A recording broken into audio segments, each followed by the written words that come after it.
Hello everyone. I'm Danny, and a little bit about me.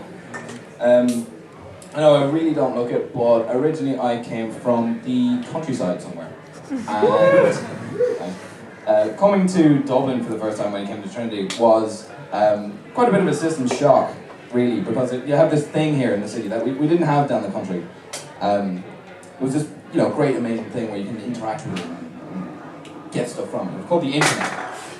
So, if I wanted to do something like get my shopping delivered to my front door without ever having to leave my couch, just go on the internet. If I wanted to, watch TV without having to sit through 20 minutes of ads, just go on the internet. Look up pictures of naked people. Internet, sorted, done. We didn't have that down the country. We did other stuff for fun. And do you know what we did for fun? Funerals.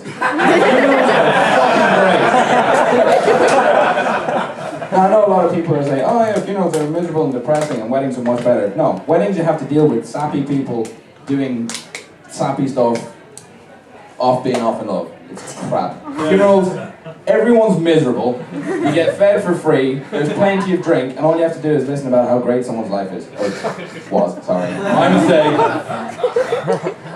So,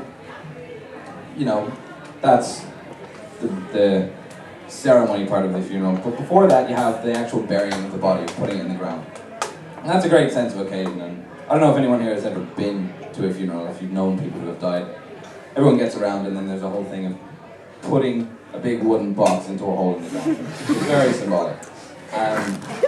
But before you get to that point, you have to have a hole in the ground to put the box into.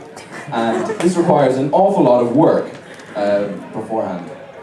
So, in order to do this, the first step at this point is getting ridiculously drunk. This is called preparation. Then you gather together all of your shovels, and you go out and you find a good place to dig a hole to put a person in the ground.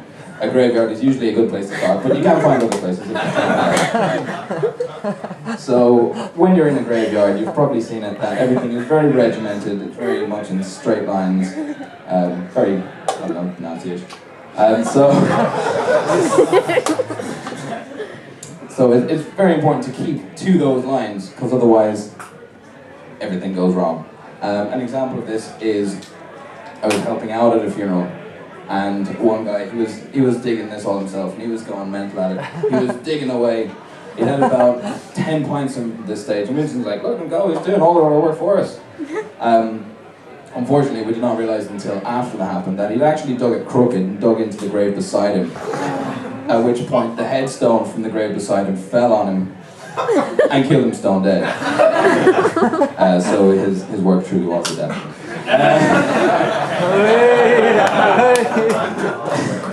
But it turned out okay in the end, because the funeral that he was actually digging that grave for was in October, so down in the country we call it tornado season.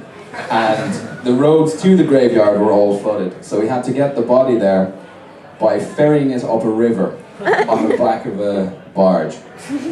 So in the middle of this giant windswept storm, people are going all over this boat, they're swaying all over the place. Suddenly there's a giant splash and people are like, someone's fallen in! Get a life ring! Get it! Who was it? It was Mick! Mick's like, no, I'm over here. He's like, no, it was the other Mick. The other Mick was the guy who was in the coffin that we were bringing to it. So he was never seen or heard from again. So, yeah. Yeah. So it was grand, because the guy who was killed by the headstone, we ended up putting in the grave, he just dug himself. But apart from that, I mean, graveyards are pretty strange places when you think about it. I mean, sometimes they're, miserable and depressing and people are all there and crying. But otherwise it's just, a field that has a bunch of rocks sticking out of the ground. So there was a particular moment that happened to me when a friend of mine came to visit. And I was like, I wanted to see some of the stuff that we had in the local vicinity. So I brought him to a place called Clonmacnoise. I don't know if anyone knows it. It's an ancient Christian settlement. So he'd heard about this, and he's like, oh yeah, that's a place that was attacked by the Vikings. It is a castle or something. He's like, no, it's a graveyard. I was like, why are we going to a graveyard? I was like, my response was, Well, every 6 months we have to make a sacrifice to the forest god so that the dead don't rise and try to eat our souls. He looked at me like I had two heads and never came to visit again. Yeah. I also never saw him again, so that's what he gets for not making a sacrifice. Another guy who came to visit though, his name was Baba. He was a lovely guy. He was Russian and he didn't have any arms. What he had instead though was mechanical arms that were, you know, set in place so that he could still move and do stuff. Now, I was raised on cartoons and video games, so I know exactly what he was. He was a Russian spy who had come to steal top security national secrets to enslave the free world. And I wasn't going to let that happen. And those robotical arms weren't just arms.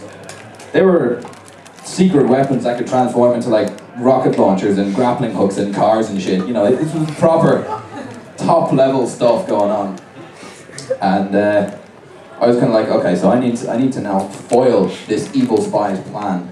And I got my chance to do it when we were eating dinner, because the hands, for all of their technical ability, couldn't fit the cutlery we had at the table. So we had to take out the special silver cutlery.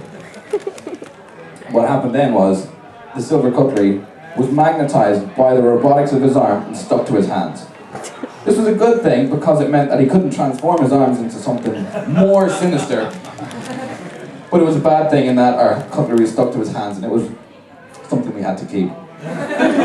So, we just tried to get it off and we were pulling at it and it wasn't coming off. So the only solution that we could arrive at this was we had to physically take off his arms. Which suited everyone because then he was no longer able to threaten us with his secret Russian weaponry. And that's how I learned to disarm a Russian.